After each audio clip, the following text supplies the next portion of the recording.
Mrs. Kolar. She's here. Remember how we were worried about her? Remember how I used to be able to see before I turned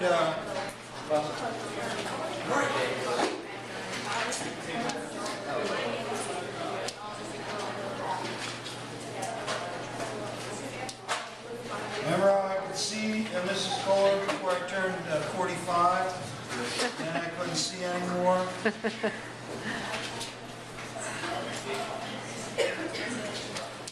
Remember how upset these kids were when they had to leave early yesterday and they didn't get to learn? Mm-hmm.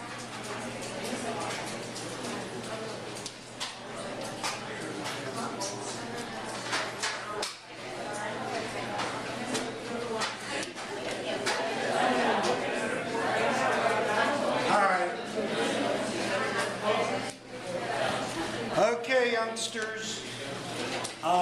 So as you can see, Mrs. Kolar is going to put the entire class onto YouTube. So if they call you out early again today, you can go on YouTube tonight. You can go to the very end of the tape and you can watch the last part of it. It didn't seem like they had 17 views on the first class. Right, so 17 views eventually on that. Last night I checked on the review session, there were 2 views at like 10 o'clock. I don't know how many are on there this morning. And there were only like 2 views on yesterday's class. Now it wouldn't really help you because we had like a little technical problem at the very end of the class, so the last 10 minutes aren't on there. But anyways, today it will be there, and the review session. So if you didn't get to the review session yesterday, we had a real nice review session after school. It's on the page for YouTube. I put on the link section of the course page the link to the site. It's the last one on there because it's a U. It starts with this alphabetical order. YouTube. So go down all the way down to the bottom, the last link, and click on it, and it will pop right up with all of the videos that Mrs. Kolar and the MCC have been putting together for us. So if you didn't see the review session, you can watch that. If you missed part of today's class, you can watch that. Friday, we're still going to have the test. Now, in your case, it's up to you. I mean, those of you that are here the whole class, I'm going to expect you to take it. Those of you who are leaving, it's up to you. You can start it, finish it later, or you can make it up some other time. I mean, I'm not going to force you to take it. If you're leaving, if you want to take the test after school that day, you want to take it sometime next week, you can take it sometime next week. You can start it and come back and finish it, on your honor, that you're not going to look anything up, right? But we're just going to have to adjust. So that's up to you. Whatever you want to do, feel free to just go ahead and do it, okay? Now, today we want to hurry and get into our introduction. Do we not, Alice? We want to hurry and get into our interesting discussion. Here's where we were yesterday. We had carefully built kind of this explanation of where the reforms of the 1830s and 1840s came from. What was the genesis of people wanting to fix all the problems in society? And what we concluded is that changes that were occurring, the market revolution, urbanization, industrialization, westward expansion, these changes generated both optimism, a hope that things would be better, and anxiety, a fear of the problems that these changes created. So optimism and anxiety lays the groundwork for reform. But we also talked about impulses. We said, look, maybe optimism and anxiety lays the groundwork for reform, but it is romanticism, a belief that people can be better, and that the world can be better, and revivalism, a Christian obligation to make the world better, and a belief that people can improve, right? That kind of leads to people advocating various causes. So we said, all right, lots of different people embrace lots of different causes during this time period. And we listed some. We said public education. There was a peace movement, a women's rights movement. All of these movements were organizations formed that advocated and attempted to fix what they considered to be the worst defects in society. We said that we could talk about all of them and how interesting that would be. However, we determined that we were going to talk about 3. One was temperance. Why did we pick temperance? Is anybody besides the instructor? We said, man, I'm so happy. Remember you were participating in horseplay during the review session. Yes, go ahead. Yes, it was the most widespread reform. More people were involved in temperance than any other reform movement. And then we also chose the treatment of the mentally ill, frankly, because I have a personal stake in it. And I think that besides, my own personal stake in how the mentally ill are treated, I do think that Dorothea Dix's example is stirring. That one person, a single-minded, committed, energetic person can do. The impact of one person is quite remarkable, particularly in that time frame that we talked about Dorothea Dix. Today, what we said we wanted to talk about was abolition. The reform that eventually overwhelms all others is the movement to finally abolish slavery. Abolition. Now, when we raise the issue of abolition, that raises this question. Where did we leave slavery in our conversation? We had introduced slaves during colonial times. We had talked about slavery in Virginia. We talked about slavery in the Carolinas. We had talked about slavery, during the Revolutionary period. We talked about how the Declaration of Independence and the American Revolution was to some extent an assault on slavery. We talked about the aftermath of the Revolution and its revolutionary ideas, the idea that all men being created equal, how that was inconsistent with the idea of holding people in human bondage, and how the founders recognized that. They recognized that inconsistency. And how that northern states, in many cases, moved to abolish slavery. We talked about the Northwest Ordinance and how that prohibited slavery. We talked about the elimination of the international slave trade. But what we concluded when we left slavery, and you can correct me if I'm wrong, what we concluded was that we left slavery intact. In the southern states, there was still slavery, right? It was intact. It was still there. It was assaulted by the Declaration of Independence and the notions that were circulating in that time period. And, people recognized the inconsistency of what was being said at the time and holding people in human bondage. But, for to some extent practical reasons, it was left as a necessary evil. It was left as a necessary evil.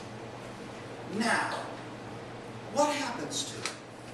What happens to the notion of what should we do about slaves? I mean, to some extent, when we left it as a necessary evil that the founders hoped would somehow go away. That as time passed, people would recognize, kind of the inconsistency of slavery, and future generations would take action that would put slavery on the course of ultimate extinction. And that's something that Abraham Lincoln is going to say over and over and over again. That he hopes and he believed that the founders had left slavery where they believed it was on the course of ultimate extinction. And that's why Lincoln is going to argue it was so wrong to allow it to spread. But I want you to take a look at this. And what we're passing out, Mrs. Kolar, there it is. We're passing this out to the kids. It's entitled Manners on one side. And Grov needs another one there. I'm going to give it to him. And then on the other side, it's another piece. We're going to make sure that everybody has one. Okay. Now I want you to read this along with me. Okay? So now remember what we're talking about. We're saying, all right, where do we leave slavery? We left slavery as this necessary evil. Right? That the founders, on some level, appear to be embarrassed about it. We're embarrassed that we have this institution. We're embarrassed by this inconsistency. We have, slavery has been abolished in various places, and other places they're talking about what they can do about it. It's this terrible thing. Take a look at this piece. Now go on your paper there and go to the second column. The second column. And about a little less than halfway down the second column, there's like a C. You see that C around the word and, right? And. You see that?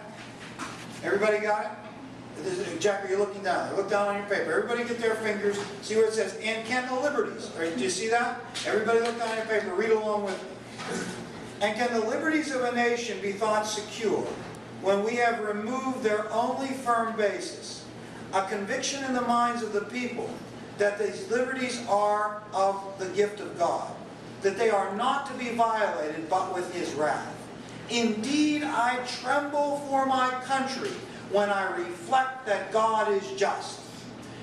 That God is just. That His justice cannot sleep forever. That considering numbers and nature and natural means only, a revolution of the wheel of fortune, an exchange of situation, is among the possible events. That it may become probable by supernatural interference. The Almighty has no attribute which can take sides with us in such a contest. But it is impossible to be temperate and to pursue this subject through various considerations of policies, of morals, of history, natural and civil. We must be contented to the hope that they will force their way into everyone's mind. I think the change already perceptible.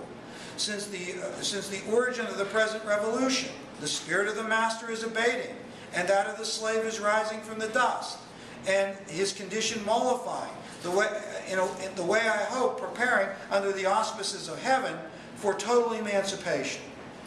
And that this is disposed in an order of events to be with the consent of the masters rather than by their extirpation. Now, all right, the writer here is talking about slavery.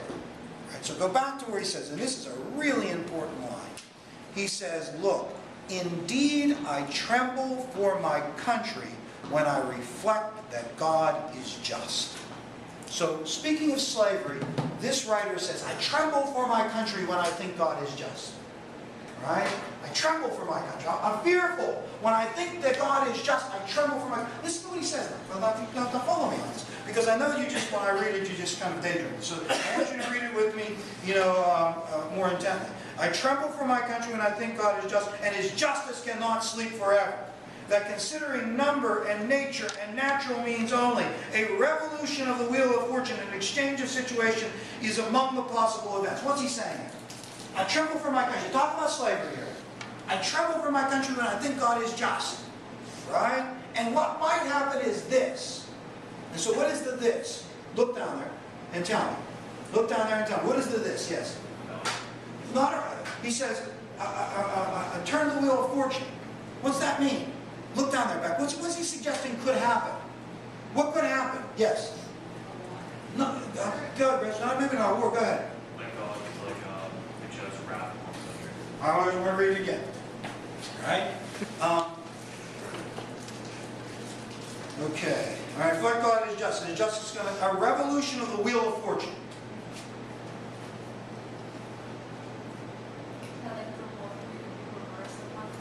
The slaves will take over us. Right? You call it a war. You call it a revolution, maybe. But that's what he's saying. A revolution of the wheel of fortune. Right? Is among the possible things. And if that happens, where's God going to be? Read it. Read, where's God going to be if there's a revolution in the world? Whose side is God going to be on? Read it. The Almighty has no attribute which takes side with us in such a... So if there is this war, bros, that you said, or this, you said war, you said revolution, I wanted you to say the turn of the wheel of fortune, the slaves taking over. What's he saying? Whose side is God going to be on? Slaves' side. Well, this is a pretty damning indictment, isn't it? I tremble for my country when I think God is just, right? And His justice can't sleep forever. And that what might happen is that things might be turned over, and the slaves may be turned over to us. And if we pray to God, God has no reason to take our side here. Wow! Who wrote this? That's who wrote it, Thomas Jefferson. Thomas Jefferson wrote this. So Thomas Jefferson, the slaveholder, writes in his notes for Virginia, I tremble for my country when I think God is just. When he's talking about slavery, he's talking about himself. Right? And this is where we left slavery.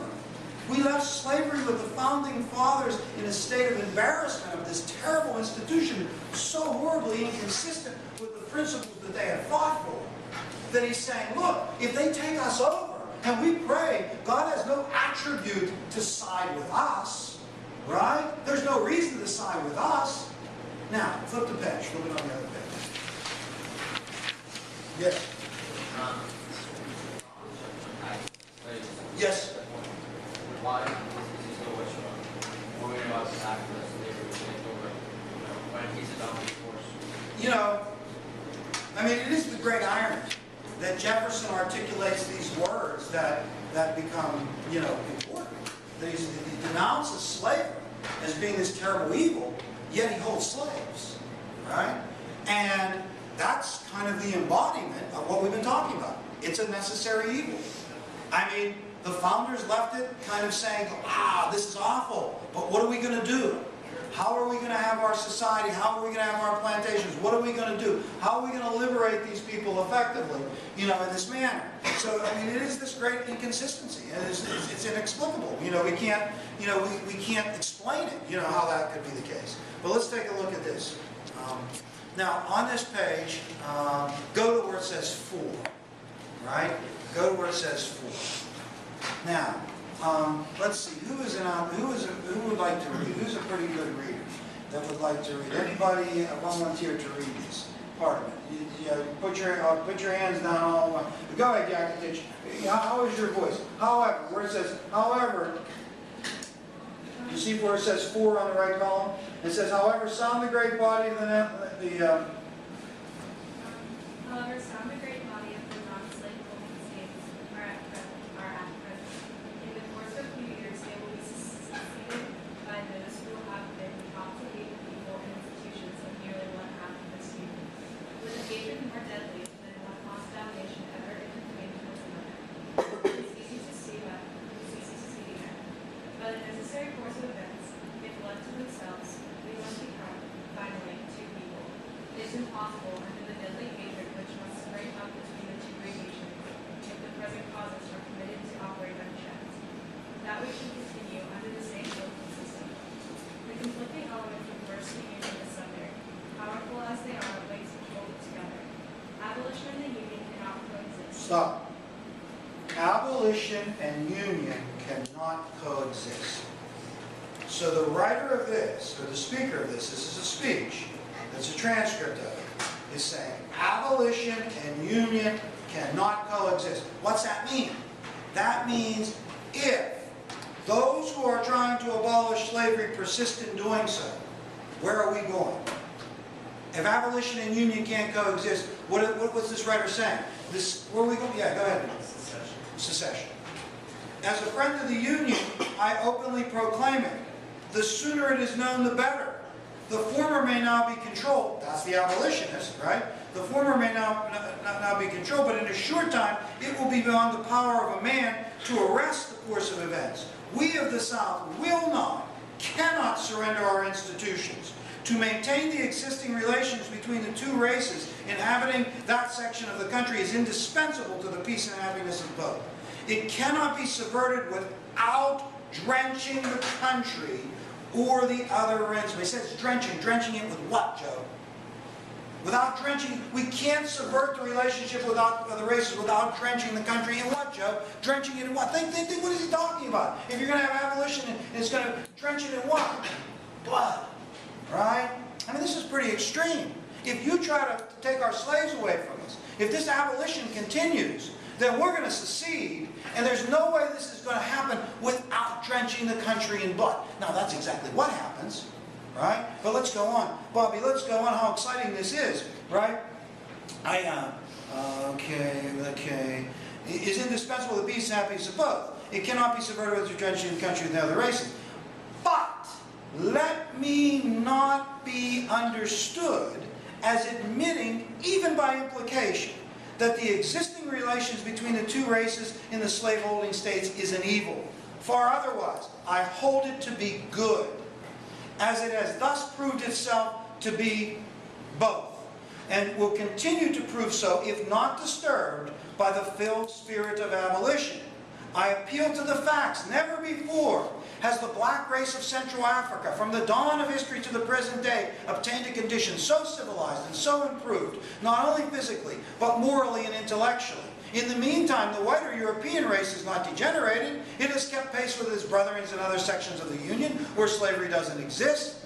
It is odious to make a comparison. But I appeal to all sides, whether the South is not equal in virtue, intelligence, patriotism, courage, disinterestedness, and all the high qualities which endure in our nature. But I take a higher ground. I hold the present state of civilization where the two races of different origin, distinguished by color and other physical differences, as well as intellectual, are brought together. The relation now existing between the slave-holding states and between the two is, instead of an evil, a good, a positive good. Who wrote this? Yes, Calhoun. So the iconic figure of the South, Thomas Jefferson, said what? I tremble for my country when I think God is just.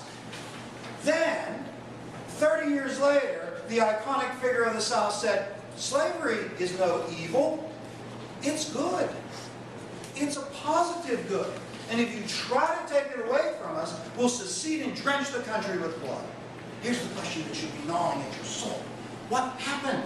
What transpired in this time period where the South went from being embarrassed, the country went from being embarrassed to have this institution to defending it so vigorously? What happened? Any ideas? Any ideas of what happened, you know, in terms of the attitudes about slavery? Isn't this evidence that it changed, the attitudes about slavery? Well, what happened? Can you give, Joe has a thought. Let's see what it is. Can we say what, two words? Cotton gin? Cotton becomes more profitable, and in so slaves become more profitable, right? Because we need slaves to work. Look, by the time Calhoun wrote this, half the world's cotton was provided by the South. Half the world's cotton. Half of U.S. exports, everything exported was cotton. 3/4 of all the cotton from England came from the South. Slavery was not a dying institution. It was a vigorous institution. A healthy male slave was selling for between $1,500 and $2,000. That would be comparable to about $30,000 in today's dollars. So now look at it. You had slaves, hundreds of slaves that were valued at that amount, that could produce an extraordinarily lucrative cash crop. And so the South now could defend slavery because of its natural kind of profitability as being good. Look, when Jefferson was writing that, slavery was faded, right? It did seem like, wow, you know, this institution is diminishing. But the cotton gin changes everything. And now slaves are a valuable resource that is used to produce a product that can be lucratively sold in the international market. And even the states that didn't produce cotton but held slaves sold their slaves to the states that produced cotton. Look, the international slave trade ended in 1808. But the domestic slave trade in the United States was a lucrative business. I was listening, there's another lecture, you know how I listen to those lectures? There's another class on the Civil War up at Yale.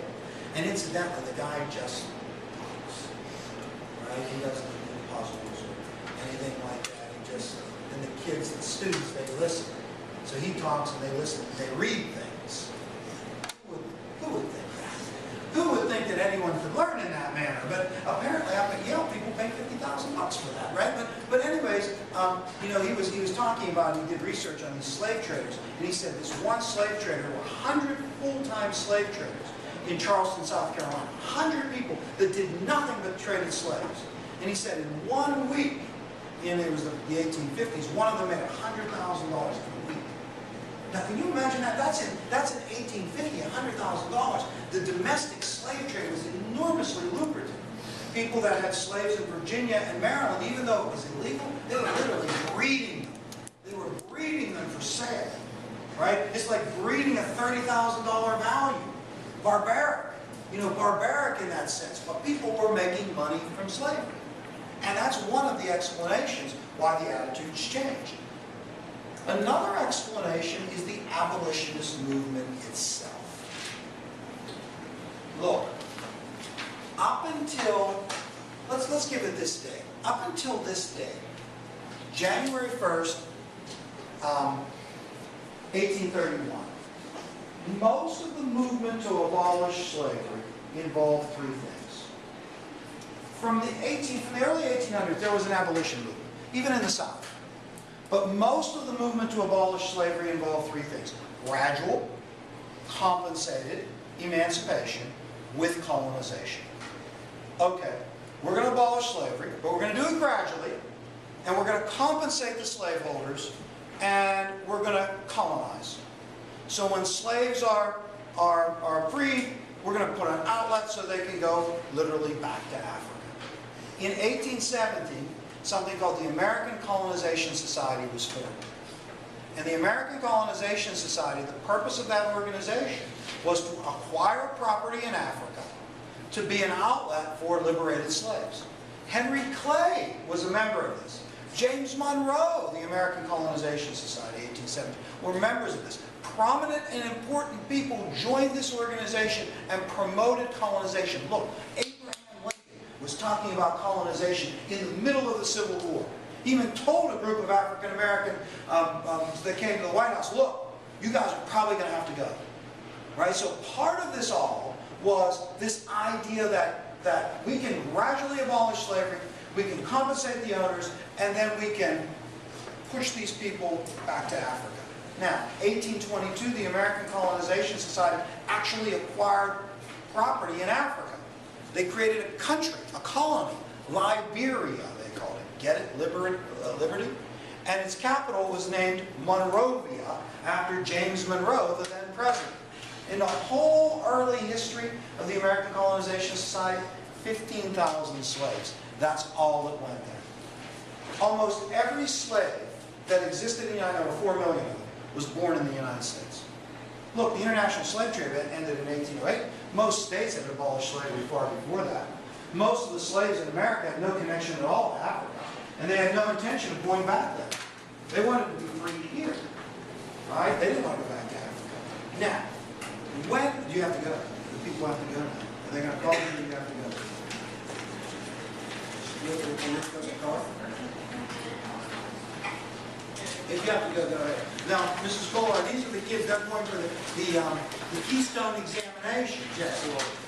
No, put those on the front desk when you're way out.